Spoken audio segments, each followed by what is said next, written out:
Okay, everybody, we finished scrubbing. I wanted to show you. A lot of people say to me, "Can I touch my fingers after I scrub?" It's not really necessary. Just if you want to keep your hands up. The most important thing you need to remember is once you scrub, don't do this. Don't put your hands below your waist. Your hands have to stay up above your waist at this point from now on. Okay?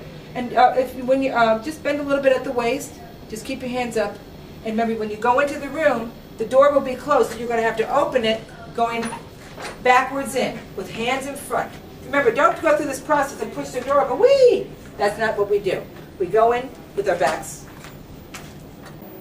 Okay, so I've done my scrub. My hands are above my waist, and Robin, the surgical tech, is going to come. Actually, she's a nurse, and nurses and techs do scrub, and she's going to hand me the towel. Usually, like I said, this is for everybody that's left-handed. This is a right man's world. So she's going to put this glove on this towel, blue towel, on my right hand.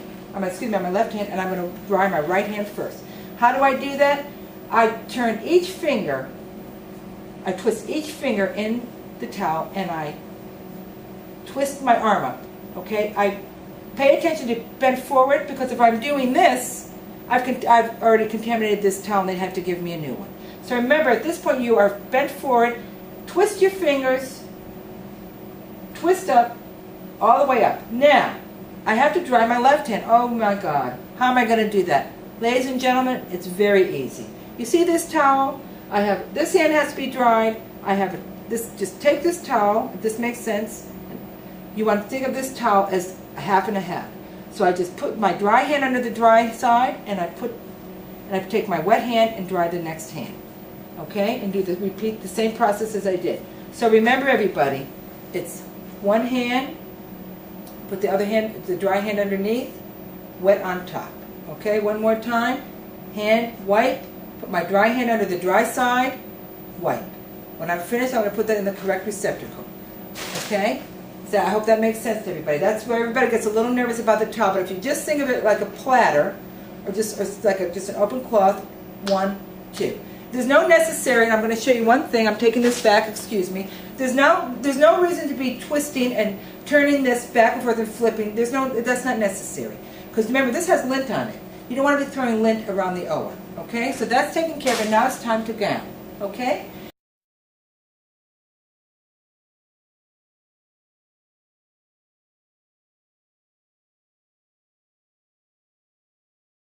Okay, everyone. So now my faithful assistant, Robin, who's another registered nurse, she's been going to help us to demonstrate the next part, is putting the gown and the gloves on. Okay? So just pretend like we normally do in the class that I am the scrub tech, and I've come to you with the gown and glove. Okay? The first thing they're going to do is come, and she's going to hold this up to you.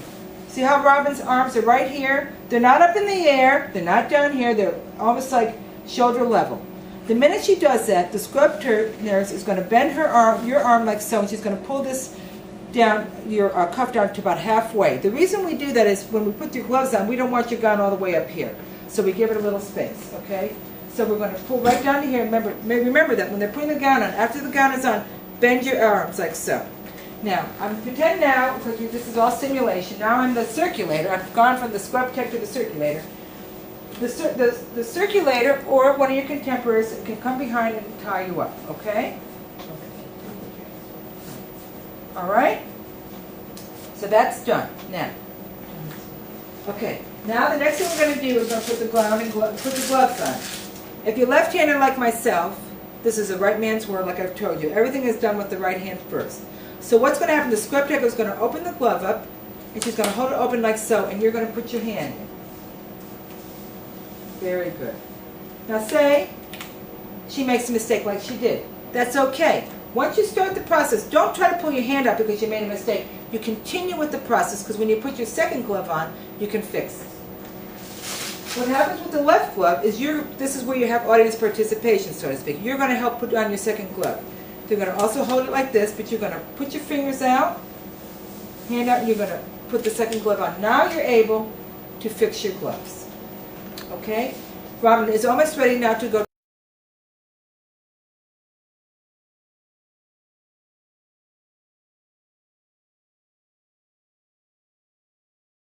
Okay, now it's time to take the tie. A lot of people get very nervous with the tie because they don't know which end is which. The only thing that, I try to think of a little clue. The only thing I can say is the longest tie, which you see is to your right, is the one that the tag goes on, okay? The short one is to the left. So what you're going to do with your left hand, you're going to take the left string. With your right hand, you're going to grab the tag with the string. Now, as me, if I was a circulator, my dual roll, I can only touch this, if the tech is not here, I can only touch this part. Now, if I was the scrub tech, I can take this right from Robin, any part of it. So just remember, there's a green line there, only half. If you're not scrubbed, you can only touch the green half. She's going to let go, and she's going to twirl. Okay, she's going to take that one off, and she's going to tie it. Don't tie it too tight where you can't get it off, where it's so tight. Now, the reason I tell you that is when it's time for taking the gown off. Okay, now Robin is finished. She'll follow along with me. Now that we're done, we can put our hands like so. We can fold them. We can put our hands like this. We can even put our hands right up to our elbows. Okay? If we want, we can hold on to our gown. What we cannot do is we cannot put our hands below our waist. I don't want to see anybody with their hands underneath their armpits because it's not sterile down there. And I don't want to see anybody with their hands on their hips. Okay? We're not that smart. Okay? So again, hands folded, hands touching the shanks of your arms, or holding your gown. That's a proper way to be in a gown. The next thing we're going to go in the front, there's only two more things I need to show you now, is how do we operate, or how do we move around in the operating room once we're gowned and gloved. Pretend, if you will, that this is the table where the patient is. What can you do? You can put your hands lightly on a table, on the OR table where the patient is.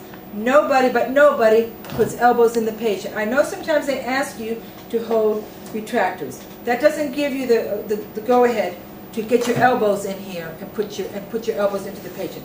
Remember, this is a patient. I know some of them are nice and soft, but do not do that, please. You really can hurt them.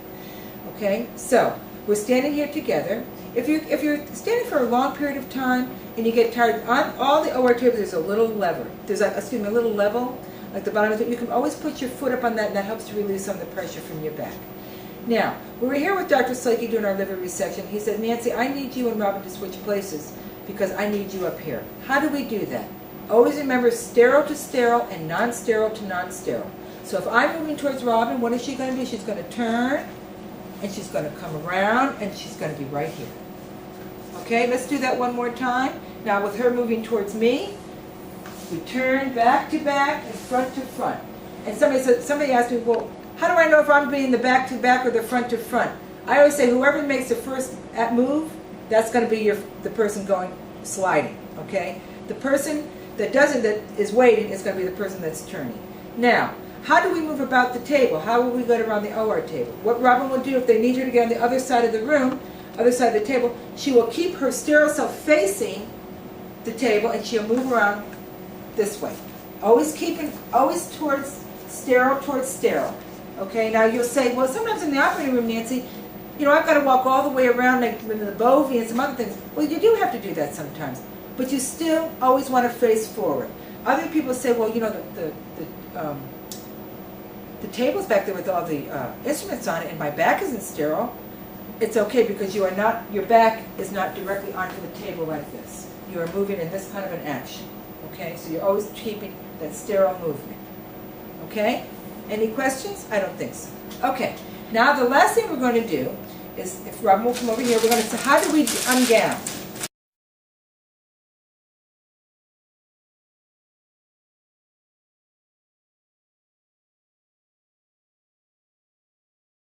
There's two ways now of taking your gown off. After you've popped, some people like to keep their gloves on, some people take them off. If you're not taking your gloves off, if you're leaving your gloves off, which I normally do in case I have to do anything else, I pull the gown down and always roll forward, always away from you. And then, okay, is that what you show? So, okay, so the gown, so once the gown is off, that goes in the red receptacle, remember that. And how do we take gloves off? Remember, skin to skin and glove to glove. So to take a glove off, go ahead. You want to take a glove, and then you stick your finger underneath and take glove, there you go. Okay? That way, nothing that's on these gloves is touching you. Okay? If you choose, some places do prefer that you take your gloves off with your gown. That means just pull the whole thing off. Okay? And if you have to touch anything else, put a pair of utility gloves on. Okay? That's it for this part of operating well in the operating room.